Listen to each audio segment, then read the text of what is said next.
Good morning, everyone. Good morning to our friends in media and to everyone watching. Magandang umaga po sa inyong lahat. So, as an opening statement, let me recap what we have seen in the past 2 days. We presented Attorney Jeremy Lotok of the NBI. He is the chief of the Cybercrime Division when the investigation subject of this case was conducted, and the gist of his testimony was that the threats made by the vice president against the president, the first lady, and the former speaker of the House of Representatives were real, actual, and serious. He also said that if they allowed this behavior, if they did not find the threats to be serious, then anarchy, chaos, and disorder would occur, as this behavior is highly unusual. We were able to conclude the presentation of the witness. There was, after the direct testimony, there was cross, there was redirect and recross. And we concluded the presentation of the witness yesterday.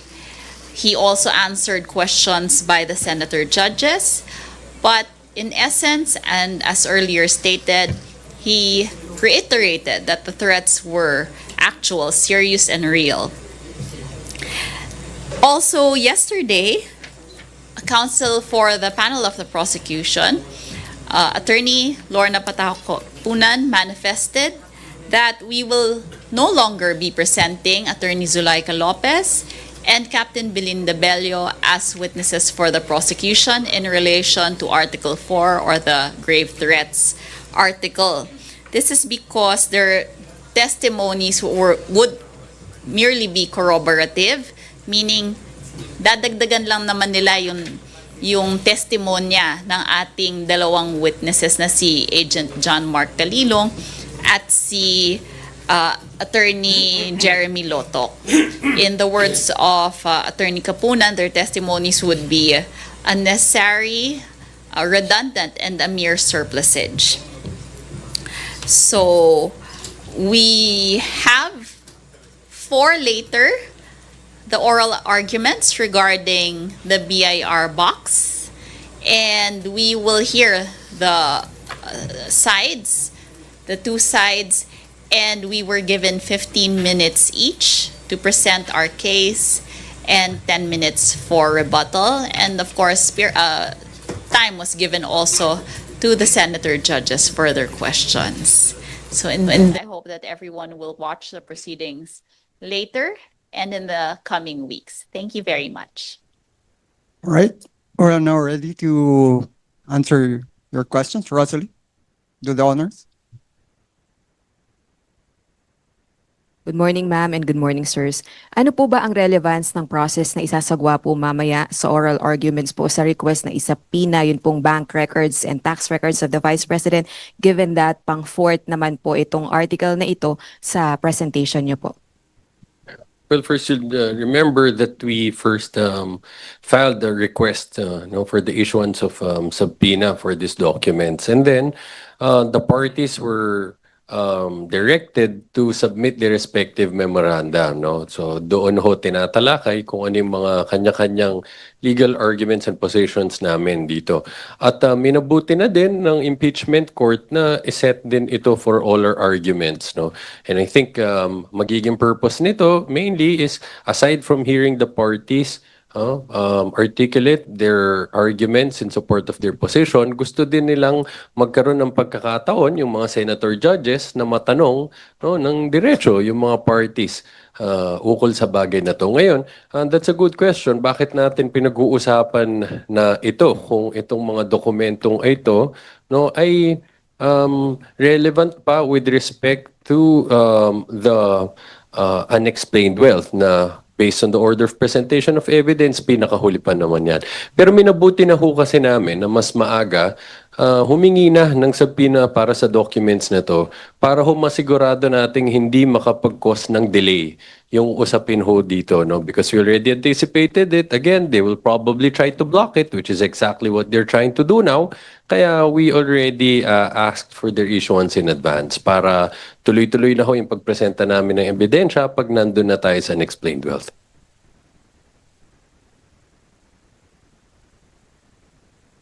Okay po. Well, you want us to respond to... If you want to, sir. Sorry. Well, unang-una, it also allows the court to examine and probably to appreciate these documents. Remember, these documents are not only technical, but it could be voluminous. So to give time for the court also, and for the defense as well, to appreciate these documents and also to have them time na makita nila kung ano yun and how relevant these are, these documents to the articles that we would present after the grave threats. Follow-up lang po. Since si Representative Terry Redon po, yun pong assigned prosecutor to lead yung pong presentation sa article na ito, do we expect him also to lead the prosecution in the oral arguments? Every time we're asked about a particular assignments of the prosecutors, you always have one response. No, we hope you understand why we can't go into the details of these matters. These are matters of strategy that we can't disclose. Para clear lang ho, ayaw naman namin magmukhang bakit tayo di pa namin sabihin. Sabi nyo nga, of course, naghahanda kami. Alam na namin kung sino ang mga designated lawyers sa mga ganyan-ganyang bagay. No? Pero iniiwasan lang ho natin yung sitwasyon na we will say in advance, this particular prosecutor will handle this matter, will do these arguments, will present this witness, no? Pero pagdating na sa panahon, nauupo na itong testigo na to, baka biglang merong kailangang changes for whatever reason, unavailability, no, whatever. Iniwasan lang natin yung sitwasyon na baka gawin pang issue to, no? O bakit biglang nagpalit, no? Nagkaroon ba ng problema, whatever. So may nabuti natin na hintayin na lang natin, no? Total, yan naman ang mas importante dito, no? Yung mga ebidensya na ilalapag namin, argumento na ilalatag namin sa korte, hindi ho yung mga personalities. Dadagdag lang, Congressman Terry Redon is more than capable to handle this article. In fact, he was assigned to present this article to the court, but there are certain adjustments and elbow room for the prosecution to make sure na whatever is the flow, kasi depende rin po yan sa flow ng discussion sa korte. So mag-a-adjust daw talaga yung presentation din ng evidence, including the prosecutors who would present evidence and the call for testimony of witness sa impeachment court. So kaya ganun may elbow room pa rin. So elbow room is meaning to say allowing the prosecution panel to decide on time kung ano yung mas hindi lang strategy but how to relay the information or the evidence clearly to the public. Yun ang pinaka-primary consideration po ng House Prosecution Panel, not just to prove to the court that we have the evidence to prove our allegation, but as well as for the public to effectively and easily understand. Sorry po sa kulit. Miyane. But we heard reports po si Representative Shell Jokno po, yung pong mangunguna sa oral arguments ng prosecution team. Is that confirmed? Oral arguments today. No? So, a while ago you were asking about the next articles. Is that No. correct? For today's oral But for arguments. today's, again, I hope you'll understand that Let's not yet confirm po. let's just wait and see. No? Total, last ilang na lang. hours na lang naman mag-start na tayo. Okay po. Ikaw na lang yun, B. Last na lang, sorry. Yun pong, if ever lang, speculative question. If ever hindi pagbigyan po ng impeachment court, yun pong inyong request for the subpoena ng bank and tax records, enough pa po ba or sufficient po yung evidence nyo po to prove the allegation of unexplained wealth against the Vice President? Definitely, we have enough evidence to support each of the articles. And even if we don't have the documents that we are requesting for, we can support the prosecution of the 4 articles. Of course, no, we don't want to preempt the decision that and the action that the impeachment court will take on this matter. But as pointed out by Kongwell, our case is not hinged on just one evidence. No, For example, as you stated, we intend to present these documents in relation to the articles of impeachment, no, for the charges on unexplained wealth. So, ang dami hong dokumento na gagamitin din, no, para mapagpatibay ho yung charges, no, tungkol dito. For example, we have the SAL-ENS, no, we have so hindi lang isa yan, madami ho yan, no, yung doon sa AMLAC records, BI records, bank records, and testimonies of witnesses. So hindi naman ho nakasalalay lang sa isang ebidensya yung kaso natin. Idadagdag ko lang, no, every evidence will stand on its own merit. Ang ginagawa po ng ebidensya, tinatahi po yung pinapresenta ng ebidensya at yung pangalawang ebidensya para magkaroon po ng full picture understanding ating mga kababayan para ino-collaborate po ng isang ebidensya patungo doon sa ebidensya. So, importante po yun. Again, ito pong impeachment trial na ito, sui generis po siya, may legal component. Meron din pong component kung saan dapat ang taong bayan mas maintindihan nila lang maayos yung ating pinag-uusapan dito. So, we are also looking at presenting this evidence not based on its probative value but based on how the people would understand and have a full picture of what we're talking here under the article na kung saan pag-uusapan yung unexplained wealth ng Vice Presidente.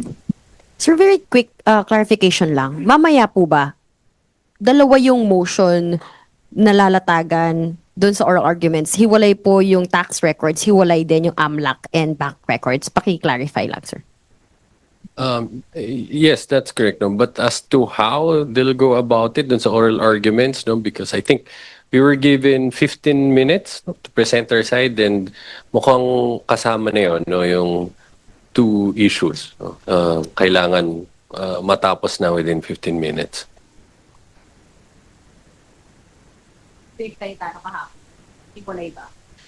In terms of how they'll rule on it, yes, these are separate requests. So, although, no, ang mga arguments dyan would be meron na common arguments. No? For example, yung arguments nila about pre-office conduct. No? Ayaw nilang makapagpresenta tayo ng ebidensya na paukol dun sa mga panahon na hindi pa siya presidente. So, that applies to all. So, yung arguments dun relating to those different kinds of documents.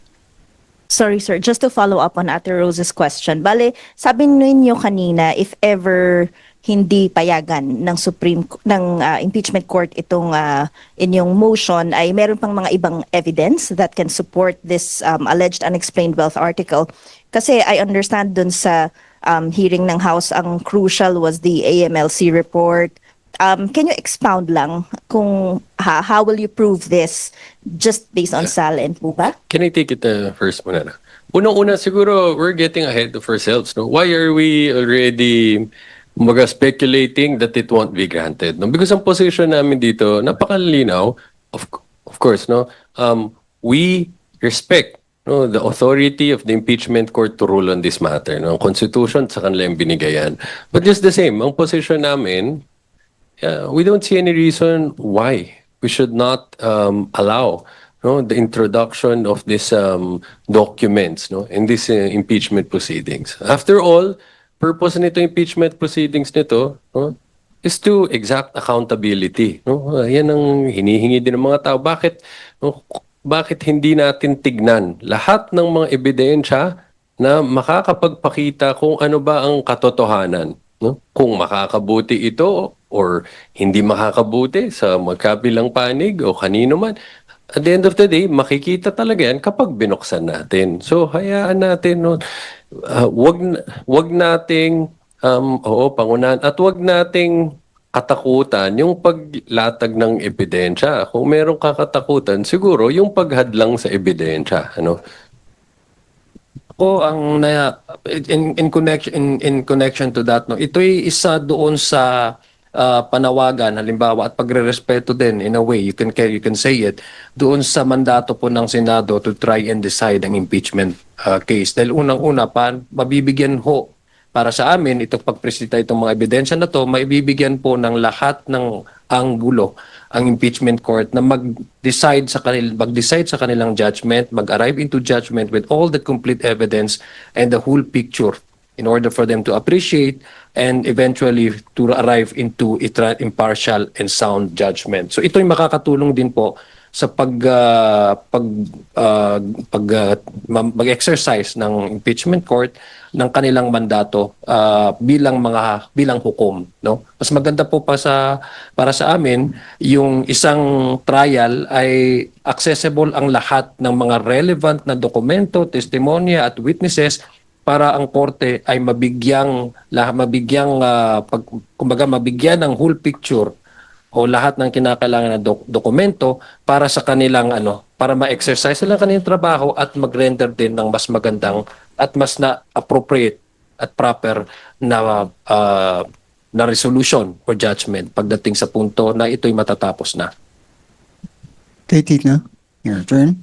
Good morning po, Kongs and Attorney. Can you walk us through what will happen this afternoon? Like, mauuna po bang mag-argue yung prosecution because kayo po yung nagpapasabpina and immediately followed by the defense po ba? Or can the senator judges already ask questions sa prosecution? Ano po yung mangyayari?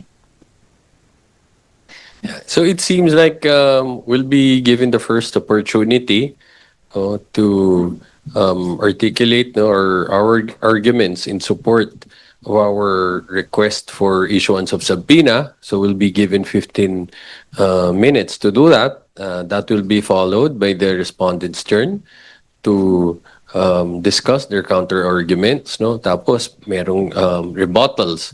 So we'll be given 10 minutes. 10 minutes will also be given to the other side. And it looks like once we're done, that will be the time when the senators would be asking questions towards the parties. Thank you. No follow-up. Eden, your turn. Good morning po. Yun pong pag-address ng prosecution panel sa mga testigong sina Attorney Lopez and Bello ay parang patunay na hindi na pag-isipang mabuti ng prosecution ito bago sila ginawang testigo or natatakot lang ang prosecution panel na baka sa halip na makatulong ay makasama pa po sa kaso under Article 4 ng impeachment. Actually, without giving too much information from the prosecutors here, it's actually the opposite. It's the opposite why we decided not to dispense with the testimony of Attorney Zulaika and Ms. Bello, precisely because we think it over and we have decided na pag-usapan talaga na yun talaga yung proper na way to move forward. Unang-una, we don't want to consume too much time of the court kasi kailangan ang mismong respondent also deserves expeditious trial. Pangalawa, gusto rin natin, again, binabalikan po natin ito, na gusto natin ang may latag na kaso or ang argument na pag-explain natin sa articles ng ating kaso ay mas maintindihan ng maayos ng ating mga taong bayan. Kung nailatag naman po yung draft, dapat na rason kung bakit ipapatawag sana natin si Attorney Zulaika at si Captain Bello ng mga naunang testimonya ni Mr. Lotok ay para sa amin, it is proper and it is more convenient for the court to dispense with the presentation of Attorney Zulaika and Ms. Bello. So your question, hindi ba napag-usap? Actually, it's the opposite. Pinag-isipan ng mas maayos. Can I also add something to that? Tulad doon na sabi namin dati, no, pagkatapos namin magupo ng testigo, lagi ho kaming sa team, we meet, nag-uusap, nag-analyze, nag-assess. Ano na ang mga importanteng bagay na natalakay na ng aming testigo? At ano pa ang mga ninanais naming talakayin gamit ng mga ibang testigo? At titignan namin kung ito ay na-cover na, natalakay na nung mga naupo namin, hindi na kailangang iupo pa sa witness stand yung mga iba. Sabi nga ni Kong Zian, naririnig ho namin ang panawagan ng mismong impeachment court ng mga kababayan natin na wag nating tong pahabain unnecessarily. And that is exactly what we're doing. Gusto din naman naming mapabilis ito as much as possible. Now, ano ba ang mga naging importanteng mga testimonya na binigay na sa atin ng dalawa nating witnesses? First, napakalinaw na dun sa naging testimonya ni Agent Kalilong na authenticate na nung video kung saan ginawa yung pagbabanta sa buhay ng presidente, no? At alalahanin natin during that first hearing, I mean the first witness's testimony, mismong depensa na ang umamin sa katanungan ng mga senador na ginawa talaga itong threat na to. Ano ho? So wala nang question diyan, ginamit pa nila yung sariling video. Second, si Attorney Loto, pinaliwanag niya, no, he emphasized that the detention was not the cause of the threats. It was not the cause why the Vice President had an agreement with an assassin to assassinate the President. No, Attorney Lotok pointed out that it was admitted by the Vice President during that November 23, if I'm mistaken, no? Yeah, live interview, no? Na sinabi niya doon, nung tinanong siya, sumagot siya, huwag kayong mag-alala, meron na akong kinausap. No? Meron na akong kinausap na tao. Sinabi ko, di ba, bigay siyang instructions, patayin mo ang presidente, ang asawa niya, no? First Lady, Speaker of the House. At sinabi niya, pumayag na siya. Sinabi niya, oo. No? Okay. At nagbigay pa siya ng instructions paano gawin nito. Diba? Huwag mo silang titigilan. Huwag kang titigil hanggat di mo sila napatay. Napaka-importante ho niya. No? Dahil sinabi nga ni Attorney Lotok, ang pinapatunayan nito, nagkaroon na ng ganitong kasunduan na patay ng presidente bago pa nangyari ang detention. So, hindi ang detention ang reason kung bakit nangyari to. Pupunta ako ngayon, bakit hindi na natin kailangan tawagin pa, no? Si Attorney Zulaika, no? At si Captain Bello. Si Attorney Zulaika, maalala natin, during cross-examination, pinalabas ng depensa yung portion ng video kung saan makikitang nandun din siya sa loob ng kwarto kasama ng Vice Presidente nung ginawa itong mga pananakot. Ano? So, initially, we wanted to present her as witness to help authenticate the document, no? The video. Pero, again, wala na hong issue dun sa authenticity dahil dun sa dalawa nating witnesses. Same as Captain Bello, no? She was supposed to testify, among others, yung circumstances surrounding this utterance. But, tulad nga ho, nang nasabi ko kanina, sinabi na nga ni Attorney Lotok, we don't need, no, to dwell on that dahil malinaw naman, hindi ang detention, no, ang reason kung bakit nagkaroon ng pananakot. Ang detention lang ay yun ang naging panahon kung kailan inanunsyo sa buong mundo na meron ng kasunduan na ipapatay ang presidente. So, because of those two clear testimonies of our first two witnesses, there's no more need to present Zulaika Lopez and Captain Bello.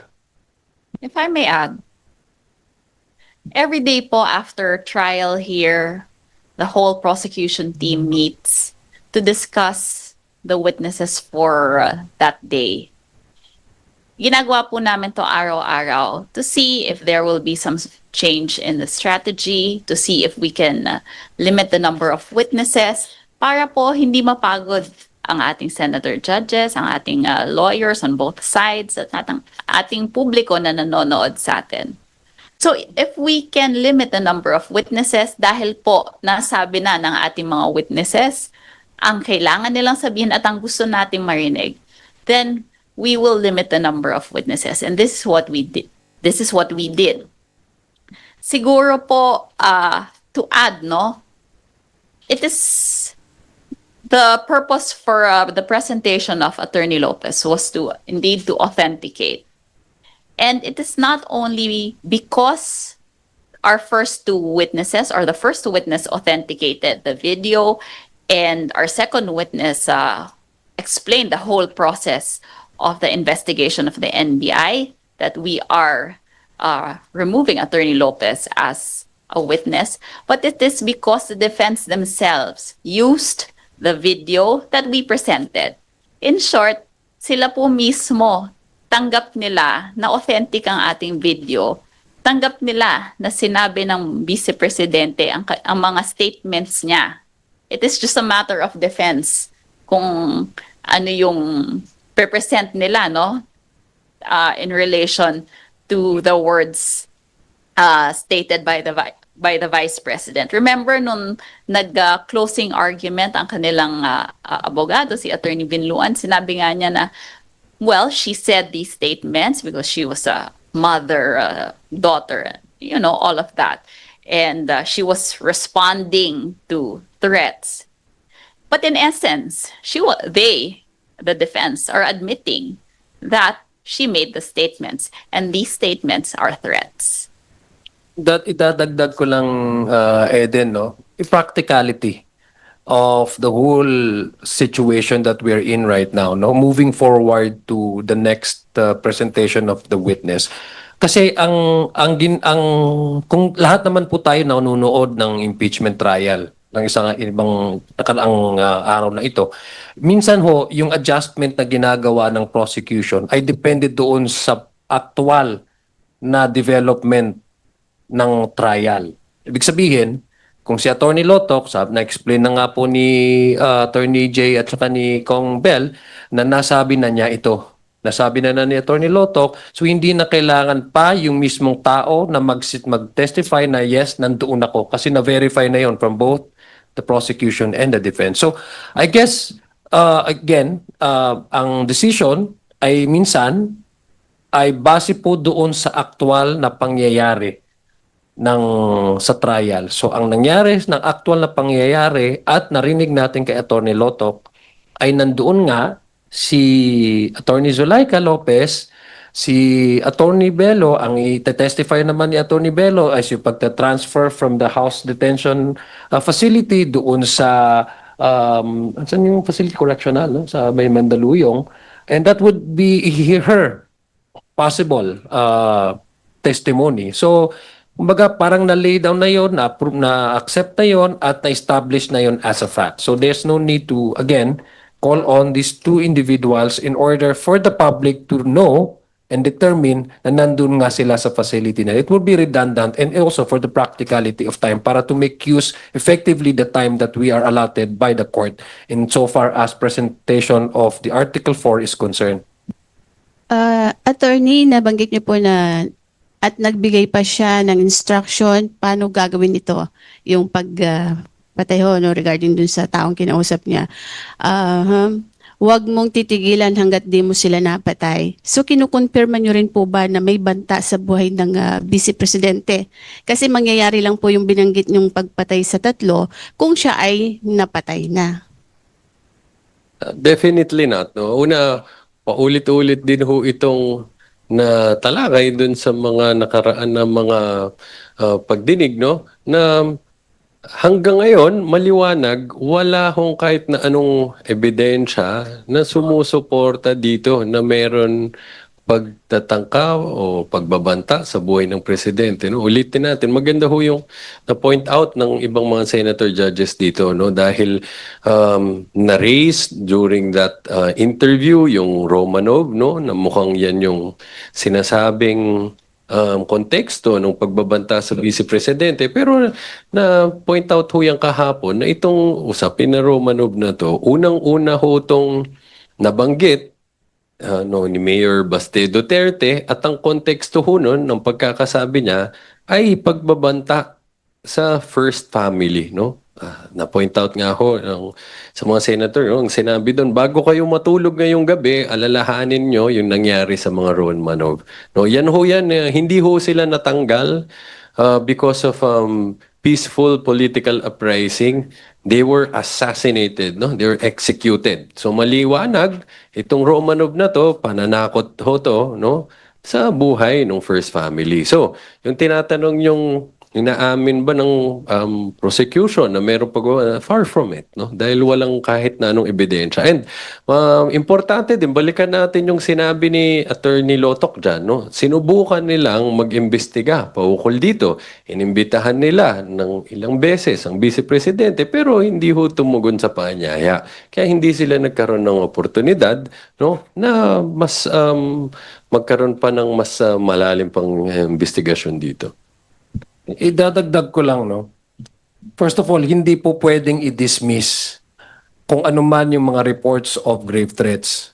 That's why I commend NBI for taking cognizance of this, no? Dahil unang-una, Apart from mandato talaga nila na mag-imbestiga ng grave threats, if the threats are directed to the President, the sitting Vice President, at yung mga matataas na panipuno ng ating gobyerno, talagang they can do that man motu proprio to conduct and preliminary investigation. So hindi dapat talaga nadidismiss yan. Pero apart from yung sinabi po ni Attorney J na elucidated and explained very well ni Attorney Lotok na binigyan ng pagkakataon. In fact, she was invited, Princess Maui was invited to share information what they know about Oplan Romanov, 'di ba?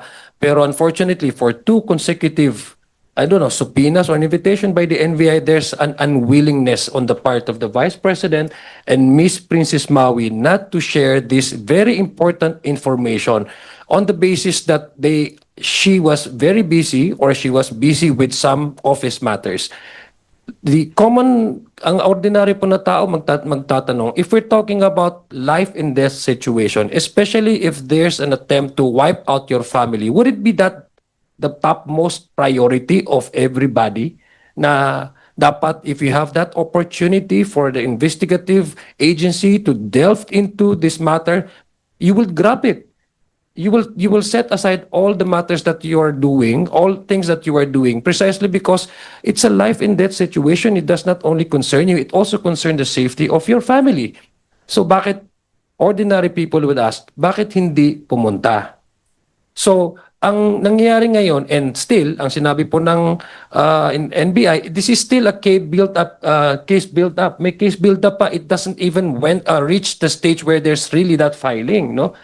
Nagki-case build up pa. Ibig sabihin, open pa yung opportunity po para sa kanila, para pumunta sa NBI and to share information, whatever they know about this threat or this Oplan Romanov. So it's time for them. But how come for several months, even over a year now, ay wala pa rin pumupunta sa NBI? So again, it's very clear that the NBI is still open para maimbestiga ito. Pero compare that to the threat that the Vice President said in that Zoom meeting. In fact, if you ask me, it's not just a mere threat. It was actually a revelation. It was a confession because she actually described the way by which she sought the help of a killer in order to carry out her bidding of killing the president, the first lady, and the former speaker. It is not as simple as threatening you because you are doing something bad to me. That's why I want also to do something bad to you. It was actually a revelation, no? So, ipagtabi po natin yung narinig natin kay Princess Maui at yung nasabi accordingly sa first na lumabas itong Romanov sa statement ni Mayor Baste sa May Sugrari with that of the description of the meeting between the Vice President and the hitman.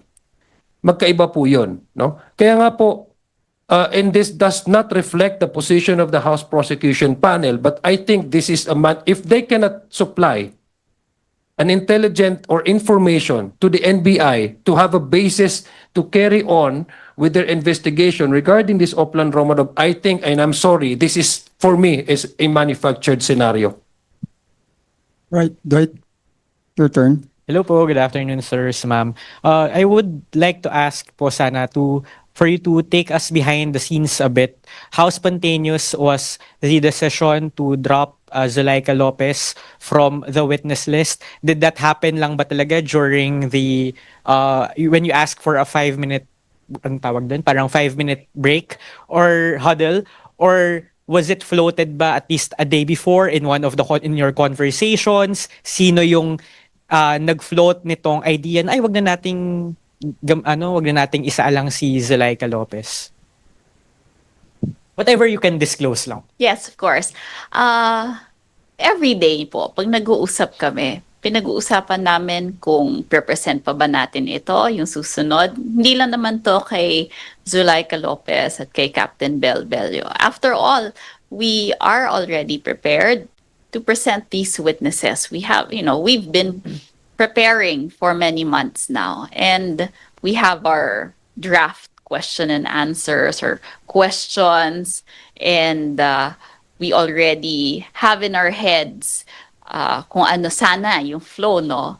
Pero araw-araw nagbabago po yan. Maski na not considering Attorney Lopez or Captain Bello, sabihin ko sa inyo, nung una nga, ang represent namin si Captain Bello dapat. Pero after one day, naisip namin si Agent Calilong. Nagbabago-bago po every day ang aming strategy depending on what happens earlier in the day. Congresswoman, could you just say na at least the day before, pagkatapos nung day 4, nag-huddle kayo, it was floated at least yung idea na baka hindi na natin kailangan si Zulaika Lopez for day 5. Given also dahil last week, matatandaan natin, Vinluan, the defense lawyer, in his closing speech, he said that the threat made by the Vice President while conditional is justified. So, Yes. parang may admission na rin nun. Yes. Dati. So,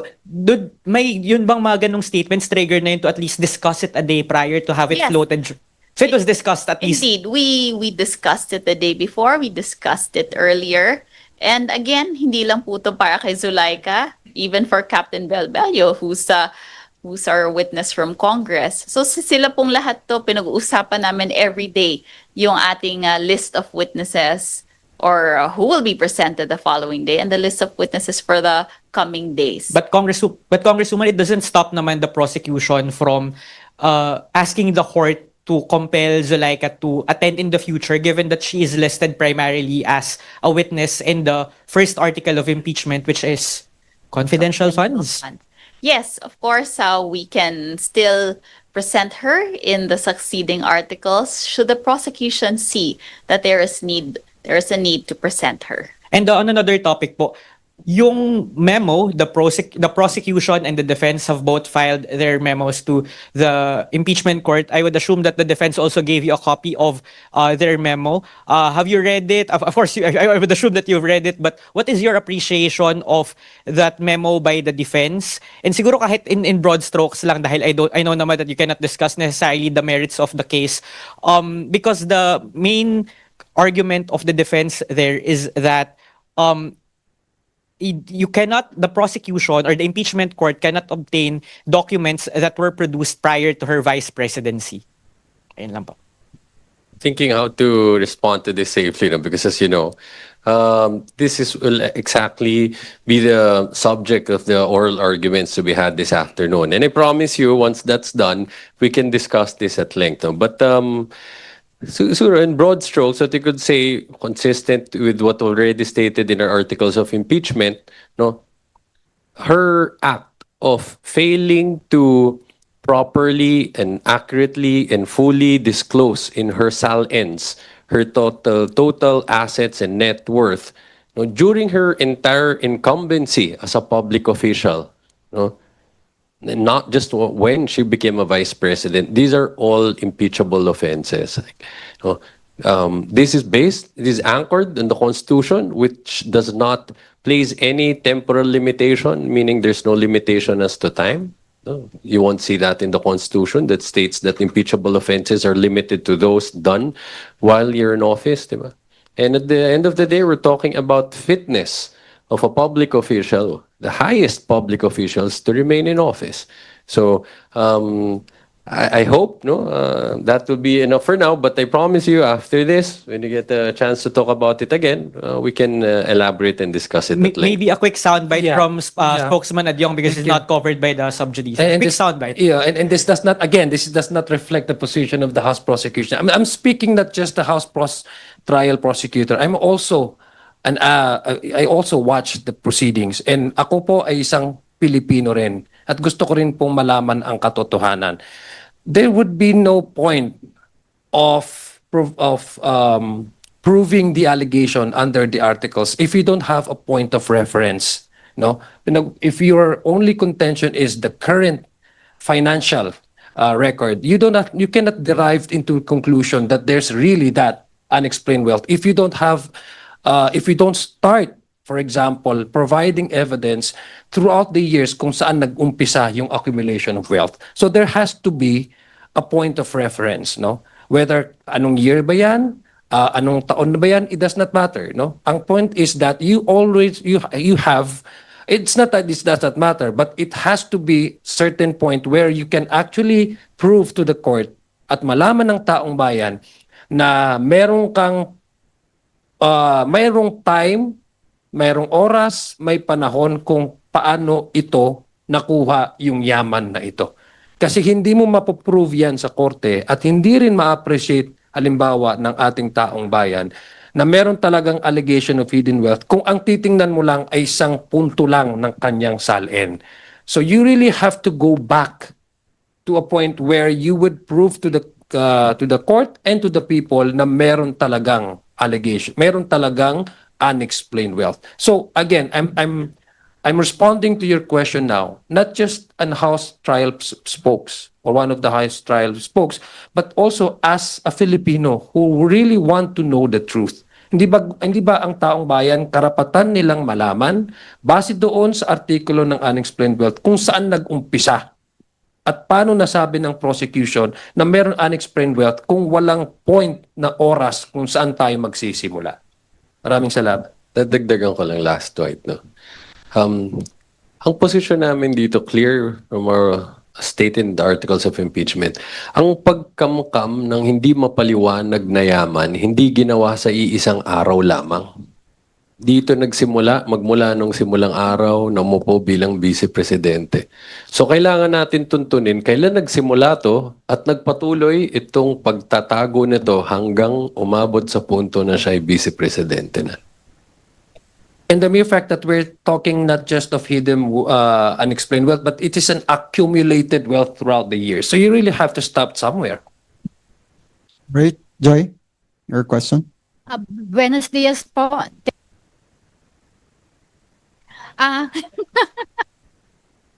Nawala yung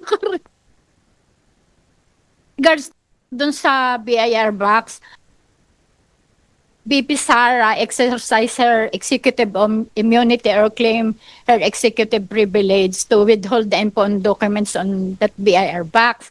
Would you seek the judicial clarification from the Supreme Court? Sorry, pwedeng ulitin natin na medyo mas dahan-dahan para maintindihan namin at sasagutin namin mabuti. Yes.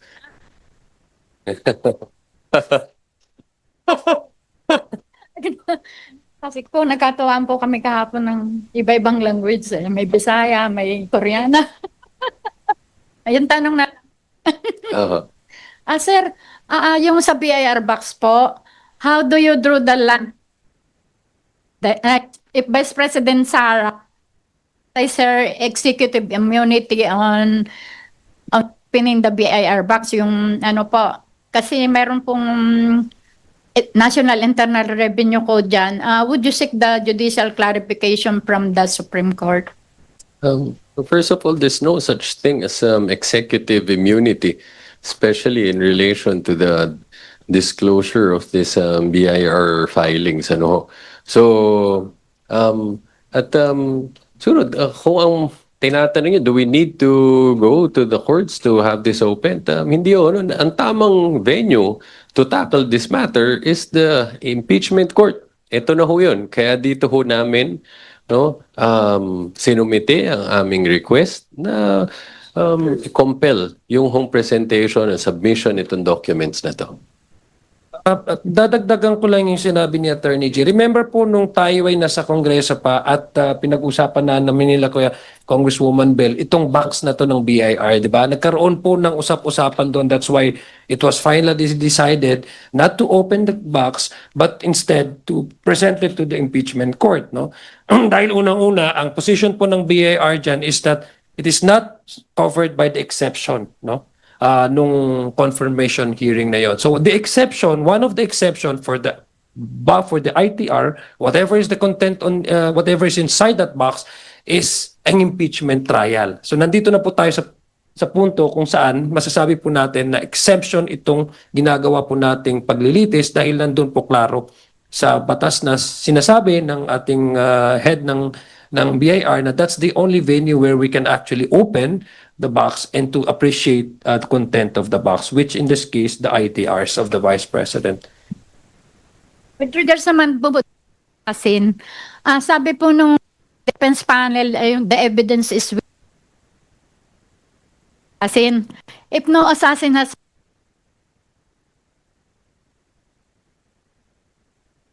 Joy, kindly put sa mic closer to you para sige. First Lady Lisa Marcos, the claim meet the standard of substantial evidence kung wala pong napalutang na assassin. Yun po kasi yung kiniklaim ng defense panel. Hindi naman po natin kailangan ng isang assassin na lumutang para patunayan na may threats po on the life of the President, the First Lady, and the former Speaker of the House. The mere fact that the respondent Vice President uttered these words, said these words, which was witnessed by a lot of people, or maybe almost everyone here, yun po yung mispong pagbabanta. Hindi po kailangan ng assassin mismo na lumutang para sasabihin na may pagbabanta. Yun lang po. Natagdagan ko lang ho. Tama ho, we completely agree, no? Sa threats, hindi kailangan mapatunayan, no? Hindi kailangan dumaanak mo ng dugo, hindi kailangan merong bangkay bago mapatunayan na nangyari nga ito. Ang importante lang dito, tinitignan lang, meron bang pagbabanta na meron kang gagawin na labag sa batas? At seryoso ba ito? At pinaniwalaan ba ito ng taong tinatakot mo? Now, dun sa sinasabi nyo naman, meron bang assassin o wala? Napakaliwanag ho ng sagot dito. Meron. Anong basihan natin? Tulad sinabi ho ni Atty. Lotok, narinig natin pare-pareho ang si Presidente ang umamin dito.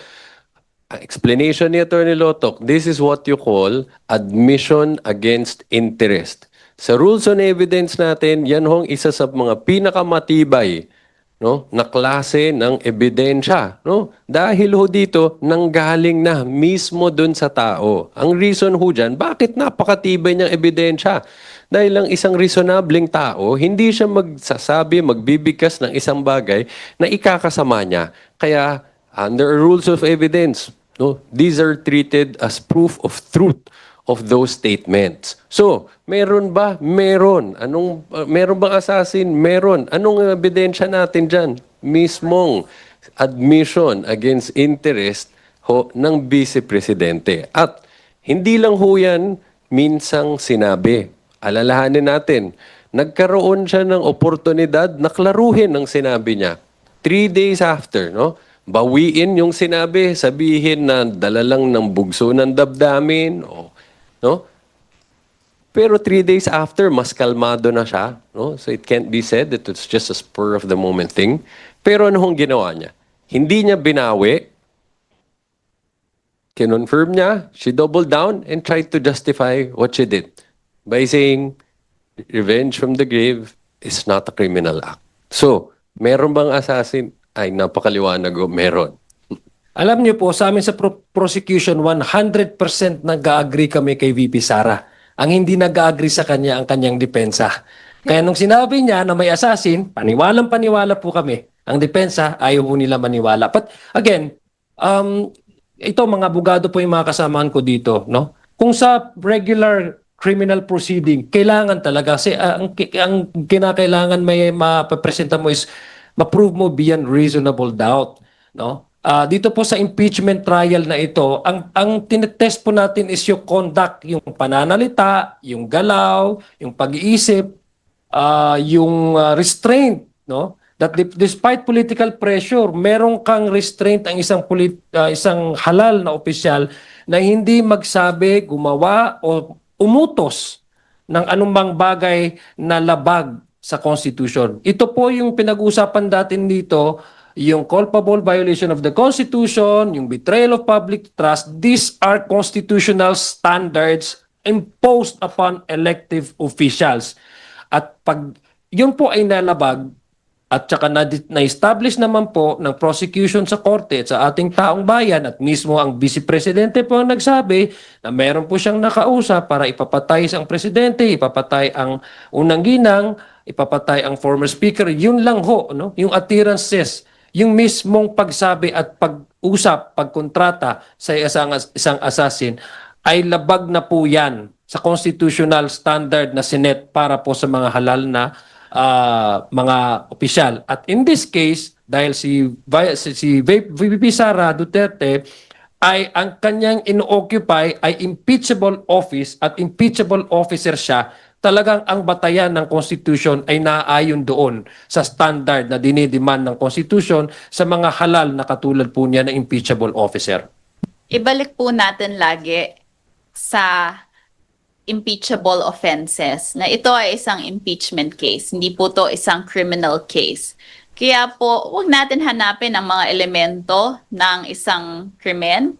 Ang hahanapin po natin ay yung fitness ng isang impeachable official na manatili to remain as the vice president of the country. In this case, and in relation to Article 4, yung pananalita ba niya doon sa online press conference niya, kung saan sinabi niya na kung saan siya nagbanta sa buhay ng presidente, ng first lady at ng former speaker of the house, ito ba ay mga words na gusto nating naririnig sa ating second highest official? Yun ba ay isang character that should be exhibited by the vice president? Again, babalik tayo, fitness po ng ating vice president to remain or to be the vice president. On the alleged grave threats po, follow-up lang. Nabanggit po ninyo na na-establish na yung gustong ma-establish regarding the video, the utterances of the Vice President. Dito po sa video, do you still see the need to present the two journalists na according dito sa pre-trial brief ninyo, ang purpose ay to prove that the witness was present during the November 23, 2024 online press briefing na nasabi ninyo ay na-establish na po? We are talking about the presentation of further witnesses. In the meantime, we have Director Matibag as the one listed next. So, let's just wait and see. Kasi ma'am, I understand Tuesday po ninyo sinasubmit yung inyong parang list of witnesses for the following week. Nagawa na po ba ito at ilan po at least yung i-recommend natin for next week? We will be informing the court about the identity of our witnesses next week during the hearing this afternoon. So let's wait for that so we could give the official list. Magandang hapon po, Isa Umali from DCWB. 2 questions lang po. Inaasahan po ba na mas magbabawas pa po kayo ng mga testigos sa iba pang mga articles para mas mapabilis din po ito pong trial? And kung sakali po na magbabawas po kayo ng witnesses, hindi po ba ito makaka-apekto rin sa pagpapatibay po ng articles of impeachment? Thank you po. Ang tulad ho kung paano yung ginawa namin dito sa article ho on threats is ang babawasan lang naman namin na testigo yung tingin namin hindi na kailangan no para patunayan yung mga charges. So of course kung material and relevant yung testimony niya at wala pang ibang witness na nakapag-cover ng topic na yan, hindi namin na waive yan. No? So again at the end of the day ang goal dito no, is to make sure that we'll be able to present solid evidence no, to substantiate the charges in the articles of impeachment. So, yan ho laging batayan natin. Yun ang tinitignan natin kung kailangan pa bang magdagdag o pwede na magbawas ng mga testigo. And another question po, umaasa po bang House Prosecution Panel na maglalabas po ng written authorization si President Ferdinand Marcos Jr. patungkol po doon sa BIR box? Thank you. Well, una-una, ayaw namin pangunahan kung anong gagawin ng BIR dito. No? Nandito pa lang ho tayo sa punto ng hinihingi pa lang namin is for the impeachment court to issue a subpoena to the BIR directing it to submit these documents no, to the court. So after that, let's see how the BIR will act. Pero mas maganda sana kung may authorization. Well, ang sinabi ho ng impeachment court mismo, no, they pointed it out. This is what happened in the late CJ Corona trial, and it was recognized that it's one of the exemptions in the National Internal Revenue Code. So, it's one of the exceptions under the law. Sorry po makulit, pero wala pa pong abiso sa inyo, sa prosecution na magbibigay ng authorization si President.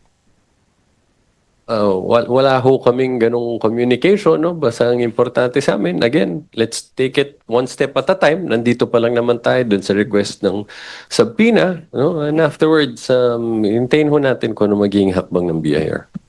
Tama po ba, Attorney Tolosa, yung oral arguments, isang araw lang po yun? Tama po ba? That's correct. That's correct. Later, yeah. Alright, dahil isang araw lang yung oral argument, samantalahin natin ng mga oras, bigyan natin ng pagkakataon makapaghanda ang ating membro ng panel of prosecution.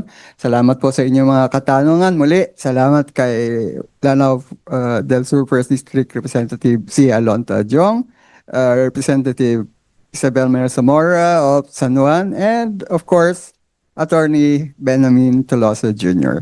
Sa inyo rin po, maraming salamat. Magandang tanghali.